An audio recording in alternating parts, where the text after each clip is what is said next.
President Trump is lashing out at the Supreme Court following a pair of rulings on his financial records. The Supreme Court ruled he has no right as president to conceal his financial records from a grand jury.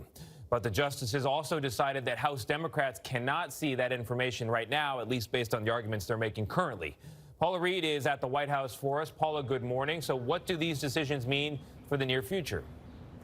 Good morning, Tony. Here the court was making a significant statement on the limits of presidential power. And now under this ruling, New York prosecutors may finally be able to obtain the president's financial records, but it's unlikely that that information is going to be handed over anytime soon because the president's attorney has vowed to continue this fight.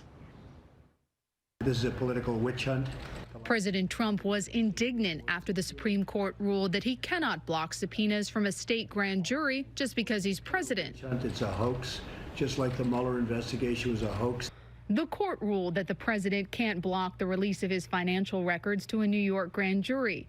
In this case, the information, though, would only be made public if someone was charged and it was used as evidence at trial. The president's lawyers have said they will continue to litigate the issue in lower courts. The president tweeted several times that he was being treated unfairly, but his hand-picked justices, Neil Gorsuch and Kavanaugh, sided with the liberal members of the court. In a second ruling Thursday, the justices rejected congressional Democrats' efforts to issue broad subpoenas for years of the president's financial records. This is a fishing expedition. But Democrats say they'll continue to try to obtain the documents through the lower courts. We have a path that the Supreme Court has laid out that we certainly will not ignore, and we will never stop our oversight. In the New York case, prosecutors are seeking the records as part of an investigation into hush money payments allegedly paid to former adult film star Stormy Daniels, who claims she had an affair with the president before he took office. Michael Cohen, the president's former lawyer and fixer, landed a 3-year prison sentence as part of his involvement in the payments.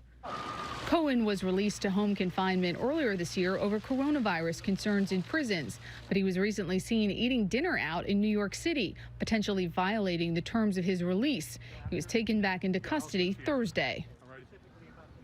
The Bureau of Prisons says Cohen was taken into custody because he refused to sign this document obtained by CBS News that would have limited his ability to use social media, to talk to the press, and even to write a book while in custody. Now, Cohen's legal advisor says once he was actually being cuffed, he did agree to sign the document, but he was still taken into custody. Gail? Yeah, I heard authorities said, well, it's too late. We gave you the chance. All right, Paula, thank you very much.